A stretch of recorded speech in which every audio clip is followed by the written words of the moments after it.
ST सच्ची कहानियों पर आप सभी का स्वागत है। हमारी एक छोटी सी फैमिली थी। हम 2 भाई और एक बहन थी। मेरी माँ एक संघर्ष करने वाली औरतों में से थी। उसने अपने जीवन में बहुत कुछ परिवर्तन देखा था। मेरी माँ की शादी एक गरीब परिवार में हुई थी, लेकिन मेरे पिताजी बहुत मेहनती थे। वे दिल्ली में आकर, उनको कुछ काम तो नहीं आता था, पर कपड़े सिलाई का काम जानते थे। उनको कटिंग भी नहीं आती थी। उनके अल्ट्रेशन बनाने से ही उन्होंने अपने जीवन में ही बहुत कुछ बना लिया था। जैसे कि हम दोनों भाइयों को और बहन को एक अच्छे स्कूल में पढ़ाया था और हमें इस काबिल बनाया था कि मैं आज जॉब करता हूँ। अच्छी तनख्वाह है और मेरे घर में मेरी मम्मी की ही चलती थी। मेरी मम्मी ने अपनी पसंद की लड़की से मेरी शादी करवाई थी। मेरी पत्नी पढ़ी लिखी और सुशील और बहुत अच्छी थी। मेरी माँ का कहना बहुत मानती थी। मेरी शादी को 3 साल बीत चुके थे और अभी तक मेरी कोई औलाद नहीं हुई थी। अब मेरी माँ मेरी पत्नी को रोज़ाना टोक देती थी, 3 साल हो गए हैं, अब तुम दोनों ने बहुत परहेज कर लिया है, अब घर में बच्चा होना चाहिए। और आज सुबह सुबह का टाइम था, मैं उठा था, मेरे कमरे में मेरी पत्नी मौजूद नहीं थी। ये देखकर मुझे बहुत हैरानी हुई थी, क्योंकि आज तक मेरे साथ ऐसा कुछ भी नहीं हुआ था। जब मेरी आंख खुलती थी, मेरी पत्नी ममता मेरे कमरे में ही खड़ी होती थी, मुझे नाश्ते का पूछती थी, मेरा हाल चाल, मेरी तबीयत का पूछती थी। मगर आज ममता यहाँ कमरे में नहीं थी। हमारी शादी को 4 साल हो गए थे। ममता ने कभी इस तरीके को बदला नहीं था। मगर आज मैं कमरे में अकेला था। मुझे अजीब सा महसूस हुआ। मगर मैं जब बाहर आया तो ये देखकर बहुत ज़्यादा हैरान हो गया कि मेरा घर तो आज बिल्कुल ही खाली था। मेरी माँ के कमरे का दरवाज़ा देखा तो वहाँ पर भी ताला लगा हुआ था। ये देखकर मैं बहुत परेशान हो गया था, क्योंकि मेरे घर में आज तक ऐसी नौबत नहीं आई थी। आखिर मुझे सोता छोड़कर ये सब लोग कहाँ चले गए थे। मेरे दिल में तरह तरह की बातें आने लगी थी। कहीं परिवार में किसी का देहांत तो नहीं हो गया, लेकिन ऐसा नहीं था। देहांत होती तो ये लोग मुझे भी बताते। मैं बाहर आया तो पूरा घर बिखरा हुआ पड़ा था। चोरी डकैती तो नहीं हो गई थी। मेरे दिल में ये बात भी आई थी। तभी घर के अंदर ममता और मेरी माँ दोनों दाखिल हुए थे। उन दोनों पर नज़र पड़ते ही मैं उनकी तरफ लपका था। आप लोग कहाँ चले गए थे? मेरी पत्नी अपना सर झुका लिया था, जबकि मेरी माँ ना चाहते हुए बोली, बेटा, आज तुम्हें मैं एक ऐसी खुशखबरी सुनाने लगी हूँ कि तुम खुशी से झूम उठोगे, भगवान के चरणों में गिर जाओगे। ये तो मेरी माँ के बोल थे, लेकिन यहाँ मामला कुछ और ही नज़र आ रहा था। मेरी माँ तो बहुत खुश थी, लेकिन सास बहू के व्यवहार और तेवर में ज़मीन आसमान का फर्क था। मेरी पत्नी जितनी परेशान थी, मेरी माँ उतनी ही खुश लग रही थी। बेटा, भगवान तुम्हें बाप बनाने वाला है। तुम जितना भगवान की धन्यवाद करोगे उतना ही कम है। मेरी माँ ने मेरे हाथ चूमकर ये बात कही थी तो मेरा दिल जोर से धड़क उठा था। मैं बहुत ज़्यादा खुश हुआ, मगर मेरी पत्नी के चेहरे पर कोई खुशी के असर दिखाई नहीं दे रहे थे। उसने तो अपना सर झुका रखा था। वह बहुत ही परेशान लग रही थी। मैंने अपनी पत्नी से पूछा, ममता, क्या तुम्हें औलाद की खुशी नहीं हुई है?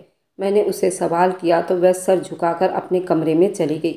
तो मेरी माँ कहने लगी, बहू शर्मा गई है। मगर ये तो मैं ही जानता था कि ममता शर्माने से ज़्यादा परेशान लग रही थी। उसने मुझे कोई बात नहीं कही थी, मगर मैं उसकी आंखों को देखकर जान गया था कि ममता काफ़ी परेशान है। ममता की परेशानी की वजह मालूम नहीं थी। मैंने चुपचाप माँ के साथ खुशी तो मना ली थी, मगर पत्नी ममता की वजह से दिल बहुत उदास हो गया था।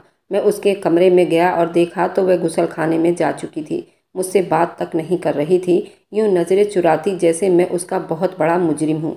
मुझे ममता की ये बात पसंद नहीं आई थी, मगर इतनी बड़ी खुशी के मौके पर मैं उसे डांटना फटकारना नहीं चाहता था। मैं चुपचाप उसका इंतज़ार करने लगा। थोड़ी देर के बाद वह कमरे से बाहर आई। मैंने उससे पूछा, क्या तुम्हें इस आने वाले बच्चे की खुशी नहीं हो रही? तो वह कहने लगी, मैं बहुत खुश हूँ अशोक, आप बिना वजह ज़्यादा सोच विचार मत कीजिए। ममता की बात पर यकीन तो कर लिया था, मगर ये बात मेरे दिल को चुभ सी गई थी। मैं समझ नहीं पा रहा था ममता को क्या बात बुरी लग गई है और कौन सी बात अच्छी लगी है। मैं चुपचाप बस अपनी माँ के तेवर देख रहा था, क्योंकि अब वही थी जो मुझसे ज़्यादा बात कर रही थी। मेरी पत्नी चुप हो गई थी। तभी माँ ने मुझसे कहा कि बेटे, मुझे 15,000 रुपये दे दे। डॉक्टर ने मुझसे मांगा है कि तुम्हारी पत्नी को पूरे 9 महीने तक बकरे की मीट का सूप पिलानी है। जब तक ये नहीं पिएगी उसके अंदर जान नहीं आएगी। तुम ये देखते नहीं कि तुम्हारी पत्नी कितनी थकी थकी रहती है, उसे खून की कमी है। जब तक ये मीट नहीं खाएगी तब तक उसके बदन में खून नहीं बनेगा। इसलिए मैं चाहती हूँ कि मैं उसके लिए ताज़ा बकरे का मीट लेकर आऊँ और उसका सूप बनाकर उसको पूरे महीने पिलाऊंगी। तभी तो उसकी औलाद भी सेहतमंद पैदा होगी। माँ की बात सुनकर मुझे अजीब सा लगने लगा था।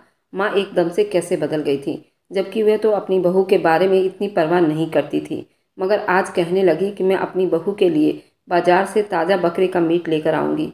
ये वही माँ थी जो अपनी दूसरी बहू से कहती थी कि हमने भी अपने ज़माने में बच्चे पैदा किया है, मगर कभी आराम करने की इच्छा नहीं हुई थी। आज वही माँ मेरी पत्नी से कह रही थी, बेटा तुम आराम करना, तुम्हें किचन में आने की ज़रूरत नहीं है, तुम्हारे लिए खाना वगैरह मैं खुद पकाऊंगी। माँ की इस बात ने मुझे और ज़्यादा हैरान कर दिया था। मेरी माँ तो इतनी नरम दिल नहीं थी, वह अपनी बहू से ये सब कह देती कि मैं तुम्हें खाना बेड पर ही परोसूंगी। लेकिन अब तो माँ के तेवर ही बदल चुके थे। कहने लगी कि मैं अपनी बहू का खुद ख्याल रखा करूँगी, इसी वजह से तुम्हें फ़िक्र करने की बिल्कुल भी ज़रूरत नहीं है। माँ की बातें मुझे अजीब तो लग रही थी, मगर मैं नज़रअंदाज कर रहा था। खैर उसी टाइम माँ ने मुझसे 15,000 रुपये ले लिए और बाजार चली गई। और मेरी माँ के बाजार जाने के बाद मैंने भी ममता से बहुत बात करने की कोशिश की थी, मगर ममता कुछ अजीब सा व्यवहार दिखा रही थी। लगता था वो मुझसे कुछ छुपा रही हो या फिर बताना ही नहीं चाहती हो। लेकिन मैंने उसे ज़्यादा करके परेशान नहीं करना चाहा था। मेरे दिल में एक ही बात थी कि ममता अपनी मर्जी से अपनी ज़िंदगी बिता रही है, खुश है, और इसी तरह हमारा आने वाला बच्चा भी सेहतमंद होगा। बस मेरी इतनी सी आरजू थी। मैंने ममता से कोई बात नहीं की थी। शाम का टाइम था, 5 बज रहे थे जब घर के दरवाजे पर किसी की आने की आहट हुई। उस टाइम माँ अंदर दाखिल हुई थी। उन्होंने बड़ा सा काले रंग का पन्नी पकड़ा हुआ था। मैंने पूछा, माँ ये क्या चीज़ है? बेटे मैं मीट लेकर आई हूँ तुम्हारी पत्नी के लिए, आखिर उसका भी तो ख्याल रखना है। मेरी माँ ने बड़े मक्काराना अंदाज में ये बात कही थी। माँ के बारे में ऐसे शब्द कहते हुए मुझे खुद शर्म आ रही थी, मगर पता नहीं क्यों मेरी माँ वाकई उन दिनों बहुत मक्कार और चालाक लगने लगी थी। उनके हर एक अंदाज से तेजी छलकती हुई नजर आ रही थी। खैर मैं चुप हो गया था। मेरी माँ ने वह काले रंग का पन्नी ऊपर वाले डीप फ्रीज में रखते हुए मुझसे सख्ती से मना कर दिया था कि मीट और कोई नहीं खाएगा। ये मीट मैंने सिर्फ अपनी बहू के लिए लेकर आई हूँ, वही उस मीट को खाएगी।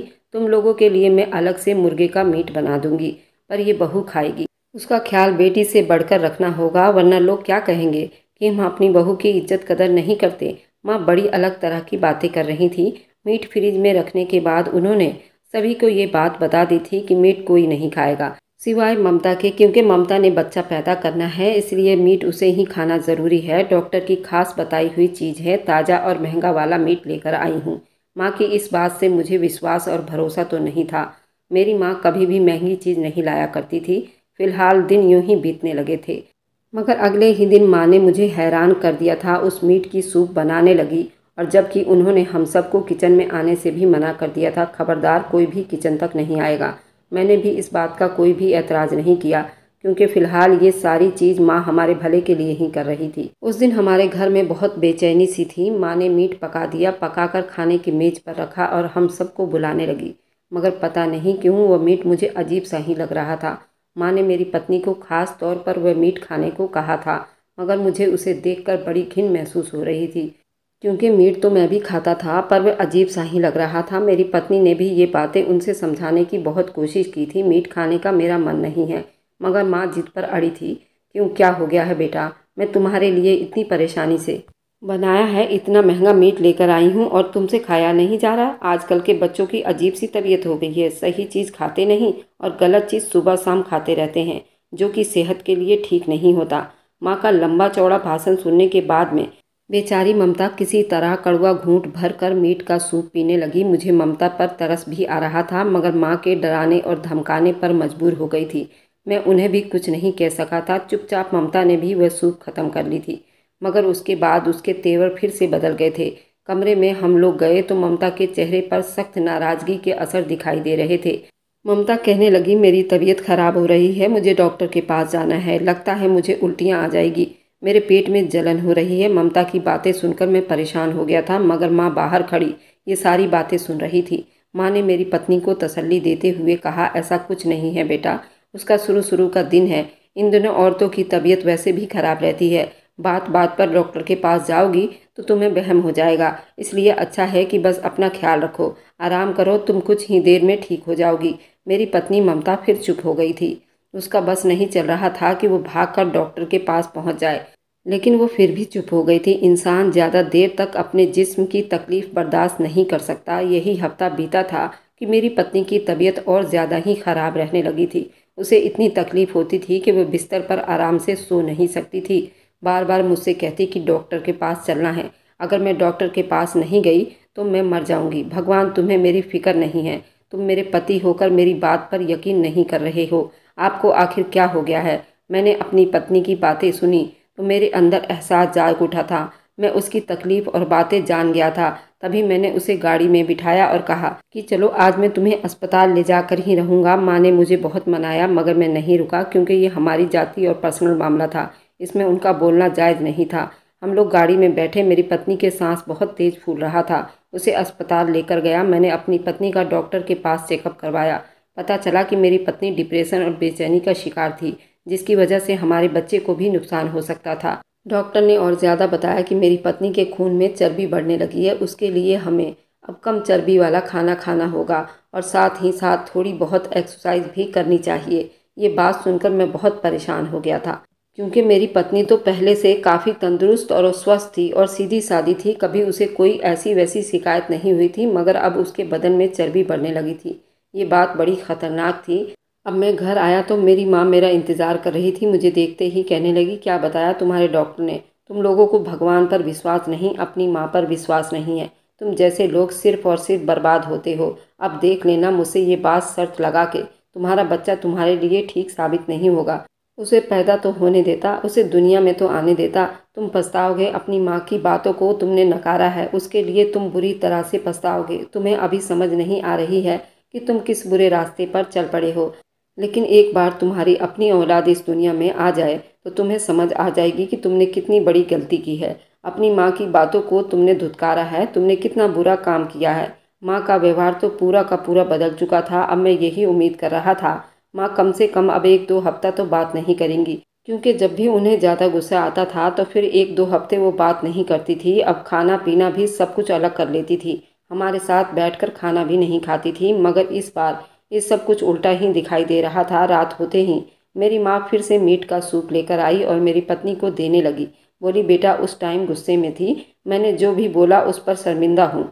तुम अपना ख्याल रखो, हमारे आने वाले बच्चे का ख्याल रखो तो बहुत खुशी होगी। हमारे घर में एक नया मेहमान आ जाएगा। हम कोई भी ऐसी बात नहीं करेंगे जिससे तुम्हें परेशानी हो। माँ का बदलता हुआ व्यवहार देखकर मैं परेशान भी था और हैरान भी था। मैंने उस टाइम तो उन्हें कुछ भी नहीं कहा, मगर अब मुझे उन पर शक बढ़ चुका था। मैं अपनी माँ का पीछा करने लगा, उन पर नज़र रखने लगा। अब मुझे पता चल गया था कि ज़्यादातर टाइम वो घर से बाहर बिताती थी, काफ़ी देर तक घर से बाहर गायब रहती थी। इस बात ने मुझे और ज़्यादा चौंका कर रख दिया था। अब मेरी माँ के बारे में मेरे दिमाग में गलत सोच उभर कर आ रहे थे। फिर मेरी पत्नी ममता मुझे और कोई बात भी नहीं बताती थी। मैं उसके ज़रिए से भी कोई जानकारी नहीं ले पा रहा था, इसलिए जो करना था मुझे खुद ही करना था। इसलिए अब मैं अपनी माँ पर गहरी नज़र रखे हुए था। शाम का 7 बजने का टाइम था। मामूली के हिसाब से घर में सब चहल पहल सी थी। माँ हमेशा घर से इसी टाइम गायब होती थी जब घर में ज़्यादा लोगों का चहल पहल होता। किसी को माँ का ख्याल नहीं आए, कोई ना कोई किचन संभाल लेता और बाकी जिम्मेदारियां भी निपटा लिया करती थी। माँ को किसी का ख्याल नहीं आता था। 7 बजे करीब माँ हम सब से आंख बचाकर अपने कमरे में चली गई थी। मैं उन पर नज़र रखे हुए था। जब वह बाहर निकली तो खाली हाथ नहीं थी। उनके पास एक छोटा सा बैग था जिसको उन्होंने अपनी साड़ी के पल्लू में छुपा रखा था। मैंने माँ पर बार बार नज़र रखे हुआ था, बाकी मैं अपनी माँ को शक की नज़रों से देख रहा था। वे दरवाजे तक आते हुए उन्होंने कोई 4-5 बार पलटकर बाहर देखा होगा, कहीं कोई मुझे देख ना ले। घर से बाहर निकलते ही उन्होंने उस बैग को खोला और उसमें से एक अलग कलर की चुन्नी निकालकर अपने साड़ी के ऊपर ओढ़ लिया था। वह बिल्कुल रेड कलर का था। माँ दबे कदमों में चलने लगी थी। मैं अपनी माँ का पीछा करने लगा था, क्योंकि मैं उन लोगों में से बिल्कुल भी नहीं था जो जुल्म करती और मैं चुप हो जाऊं। उनका पीछा करते करते मैं काफ़ी दूर आ गया था। मुझे लगने लगा था जैसे मैं अपने घर से करीब 3-4 किलोमीटर दूर आ गया हूं। माँ भी बड़ी तेज़ी से चलती जा रही थी। पहले तो मैं थक हार कर उनके पास जाने ही वाला था, पूछने लगा था अब वे कहाँ जा रही हैं, मगर यूँ तो मेरी माँ अपना जुर्म कभी भी नहीं बताती। तभी मैंने देखा कि वे एक झोपड़ी के अंदर दाखिल हो रही थी। सामने का मंजर देखकर मेरे कदमों तले से ज़मीन निकल गई थी। झोपड़ी के ज़मीन पर एक गधा लेटा हुआ था, जिसे शायद अभी अभी बलि दिया गया था। माँ ने वहां पहुंचते ही उस आदमी को बुलाया और कहा कि जल्दी से मुझे 5 किलो मीट इस पन्नी में डालकर दे दो। बाकी का मीट मैं खरीद तो नहीं सकती, लेकिन तुम्हें उसके पैसे ज़रूर दे दूंगी ताकि तुम्हारा नुकसान ना हो। फिलहाल तो तुमने मेरे लिए अपना इतना कीमती जानवर बलिदान दे दिया है। तुम्हें इस जानवर से तो बहुत सारे काम हो सकते थे, लेकिन तुमने मेरी वजह से इस जानवर की बलि दी है। मैं तुम्हारे इस मेहनत को खराब नहीं जाने दूंगी। माँ ने उस आदमी को कहा तो वह कहने लगा, कोई बात नहीं, आपने पहले भी मुझे 2 जानवरों को पैसा फालतू दिया है, तो मैं माता जी आपके लिए इतना तो कर सकता हूँ। आप आराम से और तसल्ली से लेकर जाइए और बाकी के मीट की चिंता छोड़ दीजिए। जाइए, आप अपने मकसद में कामयाब हो जाइए। और माता जी, मुझे आपकी जुबान पर विश्वास है। मैंने ये सब देखा तो मेरे तेवर ही बिगड़े हुए थे। मुझे अपनी माँ पर गुस्सा आने लगा था। मैंने जल्दी से उस झोपड़ी में पहुंच गया और तेज आवाज़ में माँ को बुलाया। मुझे देखकर माँ का रंग बिल्कुल फीका पड़ गया था। उनके सर पर जैसे लग रहा था आसमान ही गिर पड़ा हो। मुझे देखकर माँ हड़बड़ा गई, बेटा तुम यहाँ कैसे आए हो? फिलहाल उन्होंने अपने आप को काफ़ी संभालते हुए और घबराते हुए काबू पाने की कोशिश कर रही थी, मगर मैं भांप चुका था उन्हें और उनको अपने रंगे हाथों पकड़े जाने का एहसास सता रहा था। नज़रें झुकी हुई थी मगर शब्द में अहंकार बाकी था। बेटा, मैं तो ये गधे का मीट देखने आई थी। मैं तो सिर्फ इसलिए आई कि मैं अपने कुत्ते के लिए मीट खरीदने आई हूँ। तुम्हें तो पता है कि बाजार में मीट कितना महंगा है। माँ, अब मैंने सब कुछ देख लिया है तो बेवकूफ़ किसी और को बनाना। मैंने उनकी आंखों में आंखें डालकर देखते हुए कहा। वह भी मुझ पर झपट पड़ी। हाँ, तो तुम्हें क्या लगता है मैं तुम लोगों को बकरे का मीट खिलाऊंगी? मेरी मत मारी गई है। इस महंगाई के दौर में तुम्हारी पत्नी के लिए इतना महंगा मीट लेकर आऊँ? तुम मुझे घर चलाने के लिए 1 कौड़ी नहीं देते हो। 10,000 रुपये भी तुमने अपनी पत्नी के नाम पर निकाला था। क्या ये तुम्हारी पत्नी को उसी 10,000 रुपये में बकरे का मीट खिलाती? मैं तुम्हें पागल दिख रही हूँ क्या? वह भी तुम्हारी पत्नी के लिए बकरे की मीट लेकर आती। शर्म नहीं आती तुम्हें? माँ की बातें सुनकर मेरा तो पारा हाई हो गया था। माँ इस तरह से क्यों बात कर रही थी? मैंने आपको कब पैसे देने से मना किया? आप जो कुछ भी कर रही हैं आप अपनी नफरत की वजह से। इसमें मेरा या और मेरी पत्नी की कोई गलती नहीं है। क्या आपको भगवान से डर नहीं लगता? आपने जो भी कहा और किया उसकी उम्मीद आपसे बिल्कुल भी नहीं थी। बजाय अपनी गलती मानने के माँ मुझ पर ही चढ़ दौड़ी थी। बेटा, अभी तुम देख लेना कि भगवान तुम्हें कैसे दिन दिखाता है। तुम्हारी पत्नी जो बच्चा पैदा करेगी ना, वह गधे का ही बच्चा होगा, इंसान का नहीं होगा। मैंने उसे गधे का मीट खिलाया है। तुम पर अब भगवान की शराब होगी। तुमने अपनी माँ को झूठा साबित कर रहे हो ना। मैं तुम्हारे और उसके भले के लिए ये सब कर रही थी और तुमने बीच में टोक लगाकर ये सारी तपस्याएं भंग कर दी हैं। मैं तुम्हारी पहली औलाद से अपने अंदर शक्ति लाना चाहती थी, लेकिन तुम्हें क्या? तुम्हें तो अपनी पत्नी और अपने बच्चे की पड़ी है। तुम्हें अपनी माँ से क्या लेना देना है? तुम अपनी पत्नी को ही ऊपर रखते हो। अब देख लेना, अब तुम्हारा कोई खूबसूरत बच्चा नहीं होगा। इतना बदसूरत होगा कि दुनिया उसको देखेगी नहीं। ये कहकर माँ वहाँ से उल्टे कदम खड़ी हो गई थी। मेरा भी दिल कांप उठा था। मैंने माँ से बदतमीजी कर दी थी, कहीं कोई बद्दुआ ना दे दे। मैं भी माँ के पीछे पीछे सर झुकाकर चल पड़ा। दिल में एक डर था कि ये मैं क्या कर बैठा हूँ। अपनी माँ से ही लड़ बैठा। क्या करता, उन्हें हरकत ही ऐसी की थी। मेरी भी बर्दाश्त खत्म हो गई थी। मैं जल्दी से अपने घर पहुँचा। मेरी पत्नी बहुत तकलीफ से तड़प रही थी। मैं उसे भी यूँ नहीं देख सकता था। मैंने उसे पूछा तो वह कहने लगी, बहुत घबरा रही हूँ। जी चाहता है मैं अपनी मौत अपने हाथों से कर दूँ। मैं इस दुनिया से अपनी मोह माया त्याग कर जाना चाहती हूँ। अपने आप को ख़त्म कर देना चाहती हूँ। मुझसे अपनी पत्नी की हालत देखी नहीं गई। मैं तो बस 2 पहियों के बीच पिसकर रह गया था। खैर, मैंने गाड़ी मंगवाई और अस्पताल में जैसे ही हम लोग पहुँचे तो मेरी माँ भी मेरे साथ गई थी, मगर बजाय अपनी गलती पर शर्मिंदा होने के वह अभी भी अपनी बात पर अटल थी। मैंने माँ से कहा कि माँ, मेरे लिए भगवान से प्रार्थना कीजिए। माँ मुझसे बड़ी गुस्सा और नाराज़ दिख रही थी। बार बार वह कह रही थी कि तूने मेरी तपस्या को भंग की है। अब तू बहुत पछताएगा। थोड़ी ही देर में तू किसी और के मुंह दिखाने लायक नहीं रह पाएगा। भगवान की तुझे ही हाय लगेगी। तेरा ऐसा बच्चा पैदा होगा जिसे देखकर दुनिया कांप उठेगी। मैं तो हमेशा इसी बात से डरता था, माँ बाप की बद्दुआ लग जाती है, मगर उस दिन मुझे पहली बार एहसास हुआ भगवान भी इंसाफ करता है। वह बार बार इंसाफ करता है। भगवान भी उसी की सुनता है जो हक और इंसाफ की बात करता है। मेरी माँ ने मेरी पत्नी को नफरत के आग में गधे का मीट खिलाया था और अब शायद वह हम लोगों का तमाशा देखना चाहती थी। मगर अजीब बात तो ये हुई, जिस दिन हमारा बच्चा पैदा हुआ था उस दिन अस्पताल में मेरी माँ ने रोना धोना डाल रखा था। जब सब लोग माँ के पास पहुँचे तो वह अपना पाँव पकड़कर बैठी हुई थी। उन्हें किसी जहरीले जानवर ने काट लिया था। अस्पताल में इतना जहरीला कीड़ा कहाँ से आया जिससे मेरी माँ का पूरा पाँव नीला पड़ गया था। इतना जहर फैल गया था कि मेरी माँ के पाँव को ही काटना पड़ा, वरना शायद उनकी जान चली जाती। भगवान इंसाफ करने वाला है। जो कदम बुराई के लिए चलकर गए थे भगवान ने उन्हें सजा भी दे दिए थे। मगर मेरी माँ को अभी भी अकल नहीं आई थी। वह कह रही थी ये सब कुछ तुम्हारी लापरवाही के वजह से हुआ है, जबकि मैं समझता हूँ कि भगवान का श्राप था मेरी माँ पर, क्योंकि वह एक मासूम सी जान के पीछे पड़ी हुई थी और अपने आप को न जाने वह क्यों शक्तिशाली बनाना चाहती थी और वो मेरे पहले औलाद को खा जाना चाहती थी। और ये सब वो किसी ढोंगी बाबा के कहने पर कर रही थी। ये सब अपने आप को शक्तिशाली बनाने के चक्कर में वह गलत रास्ते को अपना बैठी थी। मेरी माँ एक साहसी और मेहनती औरत थी, पर अब वह अपने आप को गलत रास्ते पर ले गई थी। अगर माँ की शराब मुझे लगनी होती और सज़ा मिलनी होती तो मेरा बच्चा सेहतमंद क्यों पैदा होता? शायद वह अपाहिज या लंगड़ा लूला पैदा होता, लेकिन मेरा बच्चा तो बहुत खूबसूरत और बहुत सेहतमंद पैदा हुआ था। भगवान की कृपा है कि उसने मुझे सब्र का फल दिया और गुनहगार को सज़ा भी मिल गई थी। मैं अपनी माँ को अभी भी बहुत प्यार करता हूँ, क्योंकि वो बहुत अच्छी औरत थी और वह एक गलत दिशा में चली गई थी। मैं अपनी माँ की अभी भी सेवा करना चाहता हूँ, लेकिन मेरी माँ का दिमाग उसी ढोंगी बाबा ने पूरी तरह से वॉश कर दिया है। इस वजह से मेरी माँ मुझे ही दोषी समझती हैं। अब मैं आप लोगों से पूछता हूँ कि मैं अपनी माँ को कैसे समझाऊँ और उनका दिमाग फिर से कैसे वॉश करूँ। मुझे अपनी माँ से अभी भी डर लगता है, क्योंकि मेरे बच्चे के लिए वह खतरा साबित हो सकती हैं, क्योंकि उनका दिमाग ढोंगी बाबा ने पूरी तरह से वॉश कर रखा है। अब आप लोग बताइए मुझे इस सिचुएशन में क्या करना चाहिए? क्या मुझे अपनी माँ को अकेला छोड़ देना चाहिए या फिर मैं अपनी पत्नी और बच्चों को छोड़कर अपनी माँ की सेवा करूँ? मुझे आप लोगों के विचार की बहुत ज़्यादा ज़रूरत है। मुझे कमेंट में ज़रूर बताइएगा।